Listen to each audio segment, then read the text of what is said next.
Good afternoon class, good afternoon everyone. Students, आज अपन जो है एमसीसी की तरफ से आरटीपी में 22 के लिए एक वीडियो बना के लेके आ रहे हैं आपके सामने। काफ़ी रिक्वेस्ट आ रही थी स्टूडेंट्स की कि मैम हमें आरटीपी का वीडियो चाहिए। तो चलो आज अपन आरटीपी जो दी है इंस्टीट्यूट ने उसके क्वेश्चन सॉल्व करते हैं। तो एक सेकेंड स्टार्ट करते हैं बस। चलो बच्चों, पहला जो क्वेश्चन यहाँ पर आरटीपी में दिया गया है अपने वो लेने जा रहे हैं। A enters into a contract with B to sell his house for rupees 10 lakh to B. A B के साथ कॉन्ट्रैक्ट करता है कि अपना घर बेचेगा कितने में बेटा, 10 लाख रुपए में।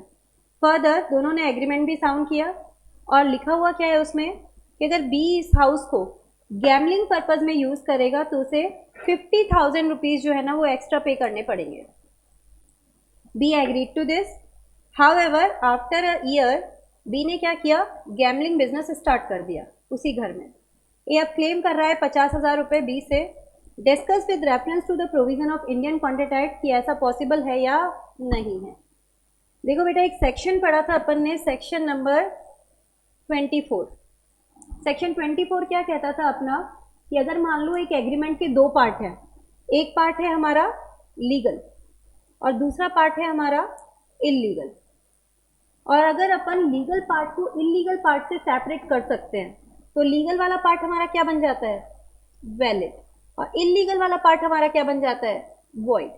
अगर अपन सेपरेट नहीं कर सकते तो पूरा का पूरा क्या बन जाता है, वॉइड बन जाता है। तो इस कॉन्ट्रैक्ट में या एग्रीमेंट में भी दो पार्ट है बेटा। देखो, एक पार्ट तो आपका लीगल है, to sell the house for rupees 10 lakh, तो ये पहला वाला पार्ट जो है हमारा ये लीगल पार्ट है, और दूसरा पार्ट इलीगल है। गैमलिंग हाउस या कैसीनो जो है अपने इंडिया में इलीगल है। दोनों को सेपरेट कर सकते हैं तो दैट्स वाई क्या माना जाएगा, that house can be sold for rupees 10 lakh.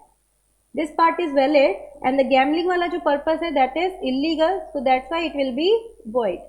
So A cannot claim rupees 50,000 from B. This will be our answer. चलो अब सेकंड पार्ट पे जाते हैं अपन। सेकंड क्वेश्चन हमारा क्या कहता है, Seema was running a boutique in New Delhi. She has to deliver some cloth to her friend Kiran who was putting up an exhibition at Mumbai. Seema ने क्या डिलीवर कर दी, sewing machine and some cloth to railway company for being delivered at a place जहां पर ये exhibition हमारी होने वाली थी. Seema expected to earn exceptional profit from the sale. Seema की एक्सपेक्टेशन थी कि काफ़ी ज़्यादा प्रॉफिट हमें इस सेल से, एग्जीबिशन वाले से मिलेगा।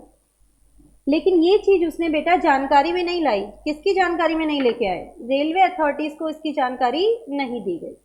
Goods were delivered at a place after the conclusion of exhibition. Exhibition हो गई, उसके बाद में रेलवे अथॉरिटीज़ ने ये गुड्स की डिलीवरी की है.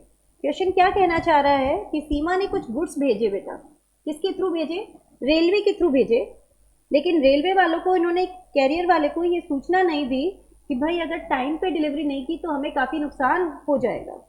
On account of such breach of contract, भाई एग्जीबिशन के बाद में गुड्स पहुंचे तो कॉन्ट्रैक्ट ब्रीच हो गया. तो यहाँ पर सीमा जो है ना लॉस ऑफ प्रॉफिट की रिकवरी के लिए केस फाइल करना चाहती है. विल शी सक्सीड और नॉट, ये अपन से पूछा गया है. ठीक है, देखो बेटा, अपन ने पढ़ा था सेक्शन नंबर 73. सेक्शन 73 क्या कहता है हमारा कि अगर एक पार्टी कॉन्ट्रैक्ट को ब्रीच कर देती है तो दूसरी पार्टी क्या कर सकती है, कैन स्यू फॉर कंपनसेशन. कौन से डैमेजेस अपन को अवेलेबल होते हैं, तो उसमें हमने पढ़ा था एक तो मिलते हैं हमारे ordinary damages which naturally arise in the course of event, और दूसरे कौन से मिलते हैं, स्पेशल डैमेजेस. स्पेशल डैमेजेस तभी मिलते हैं जब उनका एडवांस नॉलेज या एडवांस नोटिस दिया जाता है. तो इस केस में एडवांस नोटिस नहीं दिया गया था. यहाँ देखो साफ साफ लिखा है, did not bring this fact to the notice of the railway authorities. इस चीज की जानकारी नहीं दी गई थी, तो इसलिए स्पेशल डैमेजेस नहीं मिलेंगे. स्पेशल डैमेजेस में आपको क्या मिलता है, लॉस ऑफ प्रॉफिट मिलता है. तो स्पेशल डैमेजेस पेबल नहीं होंगे. स्पेशल डैमेजेस तभी दिए जाते हैं जब आप एडवांस नॉलेज दे देते हो. तो you have to refer over here section number 73 कि अगर एक पार्टी कॉन्ट्रैक्ट को ब्रीच कर देती है the other party can sue for damages. Damages are given for naturally arise in the usual course of event, that is ordinary damages, या फिर आप पहले से बता दो that is the special damages. ठीक है, जिसमें अपन क्या देते हैं, लॉस ऑफ प्रॉफिट देते हैं.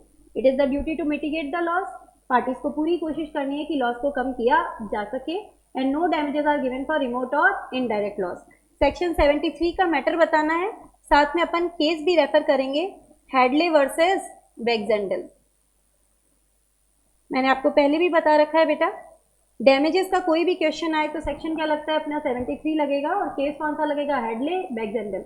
वही फैक्ट्री में शाफ्ट खराब हो गया था, that one case law.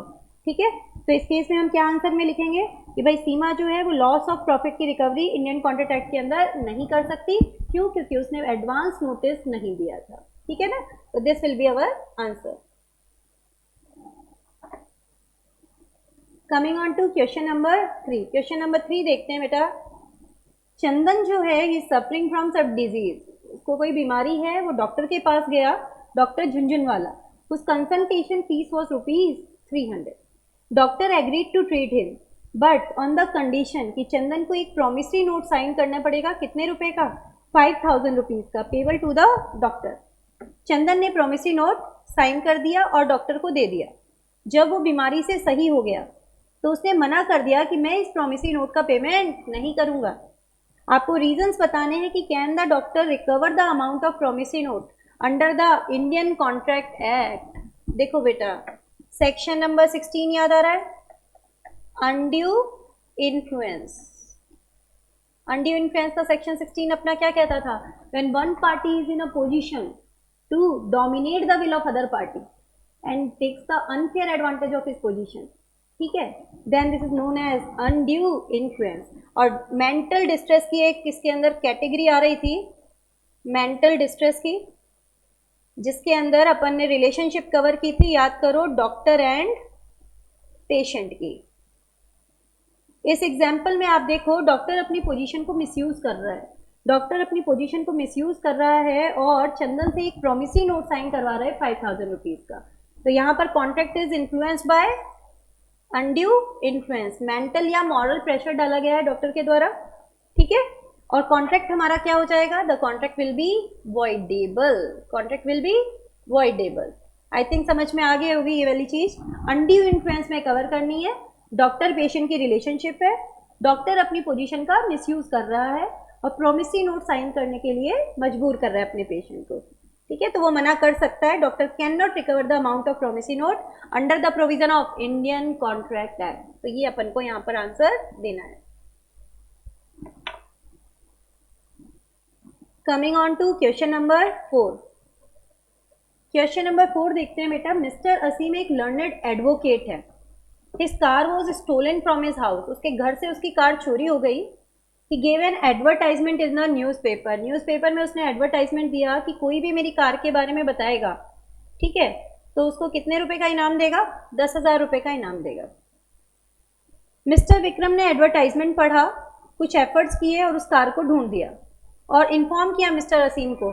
Mister असीम को कार मिल गई, but he denied to give reward of 10,000। उसका कहना था कि advertisement in newspaper is invitation to offer, इसलिए उसे कुछ भी देने की कोई ज़रूरत नहीं है, means is not liable to make the reward. आपको रीजंस बताने हैं कि under Indian Contract Act mister Vikram can claim this award of 10,000 rupees और not. The answer is yes, he can claim it. Mister Vikram ये अवार्ड क्लेम कर सकते हैं because it is a general offer. Usually जो आपके एडवर्टाइजमेंट आते हैं, quotation है, प्राइस लिस्ट है, all these are invitation to offer, ठीक है। लेकिन क्या होता है, इसका एक एक्सेप्शन है, if the advertisement is for the reward, ठीक है, तो इसे अपन इनविटेशन टू ऑफर में नहीं लेंगे, it will be covered under general offer. Anyone from the public can accept it, whoever fulfil the condition. यहाँ पर मिस्टर विक्रम ने एडवर्टाइजमेंट पढ़ करके उसको जो कार है उसको ढूंढ लिया है, तो he has fulfil the condition ना, तो क्या मानेंगे, he has accepted the offer. तो अब उनको ये रिवॉर्ड जो है मिस्टर विक्रम को मिलना चाहिए, he is eligible for the reward. बात समझ में आ गई, जनरल ऑफर में कवर किया जाएगा and he will be eligible for the reward, he can claim the reward of 10,000 rupees, ठीक है। चलो नेक्स्ट क्वेश्चन देखते हैं बेटा। नेक्स्ट क्वेश्चन क्या है यहाँ पर, मिस्टर सिंघानिया, इन्होंने क्या किया, एक कॉन्ट्रैक्ट किया, किसके साथ किया है, मिस्टर सोनू के साथ, तो sing in his hotel for 6 weeks on every Saturday and Sunday. भाई कॉन्टेक्ट कर लिया मिस्टर सिंघानिया ने मिस्टर सोनू के साथ कि उनके होटल में 2 दिन गाना गाएंगे, सैटरडे और संडे फॉर 6 वीक्स, ठीक है। मिस्टर सिंघानिया ने प्रॉमिस किया कि कितना रुपए देंगे, 20,000 रुपये देंगे हर परफॉर्मेंस के लिए। Mister Sonu perform for 2 weeks, 2 हफ्ते तक परफॉर्म किया। 3rd वीक को due to his health condition, क्योंकि हेल्थ कंडीशन सही नहीं थी, he did not come to sing, वो नहीं आ पाया गाना गाने के लिए। Mister Singhania terminated the contract, उन्होंने इस कॉन्ट्रैक्ट को कैंसिल कर दिया। State in the light of Indian Contract Act, Indian Contract Act के अकॉर्डिंग आपको सिचुएशन को एनालाइज करना है। 3 क्वेश्चन अपन से पूछे गए हैं। पहला क्वेश्चन है, can mister Singhania terminate the contract with mister Sonu. अब देखो बेटा, यहां पर इस क्वेश्चन के अंदर अपने 3 सेक्शन एप्लीकेबल हो रहे हैं बेटा। एक तो आ रहा है अपना सेक्शन नंबर 39, सेक्शन नंबर 40 और सेक्शन नंबर 41। सेक्शन 39 अपना डील करता था एंटीसिपेटरी ब्रीच से।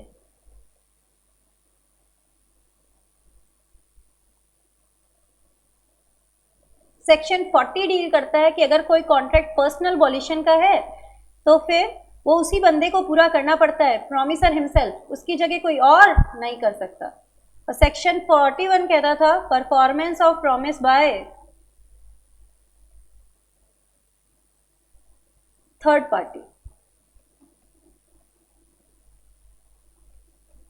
तो ये 3 चीजें अपनी यहां पर एप्लीकेबल होगी। मिस्टर सोनू जो है वो उस दिन परफॉर्म करने नहीं आ पाए, मतलब बात हुई थी अपनी कि भाई 2 दिन परफॉर्म करेंगे 6 वीक्स तक, बट वो नहीं आ पाए। तो ये it is a case of anticipatory breach, before due date breach हो रही है, तो इसे अपन किस में लेंगे, एंटीसिपेटरी ब्रीच में कवर करेंगे। और कॉन्ट्रैक्ट हमारा क्या हो जाएगा बेटा, contract is voidable. Contract voidable होगा। मिस्टर सिंघानिया के पास ऑप्शन है कि वो चाहे तो कॉन्ट्रैक्ट को टर्मिनेट कर सकते हैं। तो ए पार्ट का आंसर यही आएगा हमारा कि मिस्टर सिंघानिया अगर चाहें तो वो कॉन्ट्रैक्ट को कैंसिल कर सकते हैं, ठीक है। बी पॉइंट क्या कहता है, what will be your answer in case mister Sonu turns up in the 4th week, अगर वो चौथे हफ्ते आ जाता है and mister Singhania allows him to perform without saying anything. देखो बेटा, यहाँ पर ऑप्शन होता है उसके पास वॉइडेबल में कि चाहे तो अग्रीड पार्टी उसको कैंसिल कर सकती है और चाहे तो कंटिन्यू कर सकती है। अगर कंटिन्यू करेगी तो यहाँ पर कॉन्ट्रैक्ट क्या बन जाएगा, वैलिड बन जाएगा, ठीक है। तो अब ना आंसर क्या होगा, अगर मिस्टर सोनू 4th वीक में आते हैं और मिस्टर सिंघानिया उसको अलाउ कर देते हैं कि आप कॉन्ट्रैक्ट के लिए परफॉर्म कर सकते हो, then this contract is going to be valid, ठीक है। अब वो कंटिन्यू कर सकते हैं। सी पार्ट हमारा क्या कहता है कि what will be your answer in case mister Sonu अपनी जगह मिस्टर मीका को भेज देते हैं in place in the 3rd week और मिस्टर सिंघानिया उसको अलाउ कर देते हैं परफॉर्म करने के लिए। अब क्या होगा, यहाँ पर देखो बेटा, mister Singhania is accepting the performance from the third party, section 41 लगेगा। जैसे ही मिस्टर सिंघानिया मिस्टर मीका से परफॉर्मेंस एक्सेप्ट करते हैं, मिस्टर सोनू अपनी लाइबिलिटी से रिलीव हो जाएंगे। अब उन्हें कोई डैमेजेस भी देने की कोई ज़रूरत नहीं है। बात समझ में आई कि नहीं आई, बताओ मुझे एक बार। आई थिंक ये सबको क्लियर हो गया होगा। अपन ने फर्स्ट पार्ट का आंसर कैसे दिया, क्या मिस्टर सिंघानिया टर्मिनेट कर सकते हैं कॉन्ट्रैक्ट को, तो हाँ वो कॉन्ट्रैक्ट को टर्मिनेट कर सकते हैं क्योंकि कॉन्ट्रैक्ट उनकी इच्छा पर वॉइडेबल है। दूसरा पार्ट हमारा क्या बोल रहा था कि अगर 4th वीक में आ जाते हैं मिस्टर सोनू और सिंघानिया उनको अलाउ करते हैं तो क्या वो परफॉर्म कर सकते हैं, यस वो परफॉर्म कर सकते हैं, the contract will be valid. C part कहता है कि अगर मिस्टर सोनू ने अपनी जगह मिस्टर मीका को भेज दिया परफॉर्म करने के लिए और मिस्टर सिंघानिया रेडी हो जाते हैं, एग्री हो जाते हैं, तो अब ये कॉन्ट्रैक्ट वैलिड ही है और इस केस के अंदर वो मिस्टर सोनू से कोई डैमेजेस क्लेम नहीं कर सकते हैं because mister Singhania has accepted the performance from the third party and the contract will be valid, ठीक है। तो अब आगे लेते हैं इसी चीज को अपन। क्वेश्चन नंबर 6, क्वेश्चन नंबर 6 है हमारा, anticipatory breach of contract is breach of contract occurring before the time fix for the performance has arrived, discuss stating the effect of anticipatory breach on the contract. ये तो बेटा totally theoretical question आ गया अपना। Anticipatory breach defined under section number 39, case कौन सा लगता है अपना, the case will be Frost against night. Section 39 क्या कहता है, when the promisor before the due date of performance refuses to perform the contract और disable himself from performing the contract. तो जो प्रोमिसी है उसके बिहाफ पर कॉन्ट्रैक्ट क्या माना जाता था? Voidable. He can put an end to the contract और he can gives his assent to continue it.